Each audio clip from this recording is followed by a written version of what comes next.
John Garoni, and I'm a mushroom cultivator, and I own Fungi, which produces specialty mushrooms in Moss Landing, California. I've been growing mushrooms for about 25 years. My first farm was in Hunters Point in San Francisco. We've been at this facility for 6 years now, and it's a former agaricus farm. They grew button mushrooms. A lot of my mushrooms are very hard to find.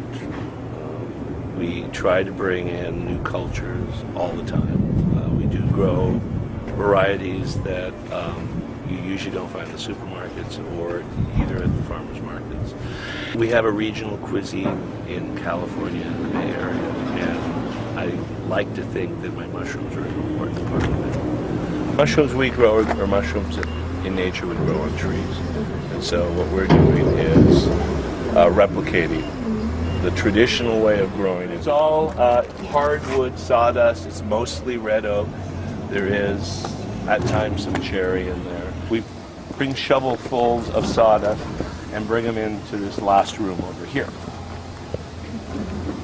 So along the back, shovels of sawdust are brought in. They're mixed with organic rice bran. This flour-like material is rice bran. And it provides sugars and protein that the organism is going to need to produce mushrooms. From here, so we fill up the bags, and then we fold them over and put them on the carts. There's 90 blocks per cart, and each retort takes between either 10 or 11 carts. And so we're pushing clean air through these filters, and to provide a clean work area for them to introduce these cultures to the bags. So what you see here is actually the spawn, and that's the way we introduce the organism to the bag. And if you look at the corner, you'll see two guys, and they just cut the top of the bag, and they're shaking about a teaspoon of the organism in each bag.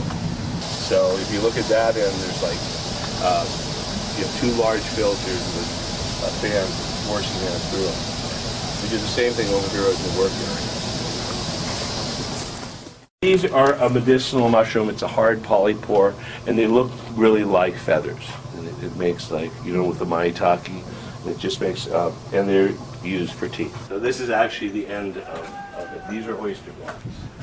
So this is primary incubation. All the blocks that we produce are in these rooms for 4 weeks. And what happens in these rooms is the organism, which is the white that you see here, fully grows through the block. So with the tree oysters, after 4 weeks, they're ready to grow. The king trumpets, the maitakes, have 2 or 3 more weeks, so we move them here into a secondary incubation. And the shiitakes need another 9 weeks. So these are basically rooms where we can control the airflow at the temperature. So, this is basically the same thing as you saw over there, a fan, a heater, and a humidifier. And oftentimes we'll have, like all maitake in here. Here's some of the oysters. I'm looking for yellows, or these were yellows. Then we break them up and put them in these beds. And we get another full flush of the mushrooms. The interesting part is, feel this. It forms this real hard mycelium. Mm-hmm. And this is what we're thinking that would probably be a good insulator because it's so tough.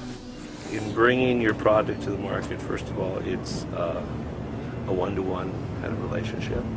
I think I see my customers sometimes more often than I see my family and friends. It's such a nice relationship. I mean, it is my favorite part of what I do, is being able to, to actually share it with my customers.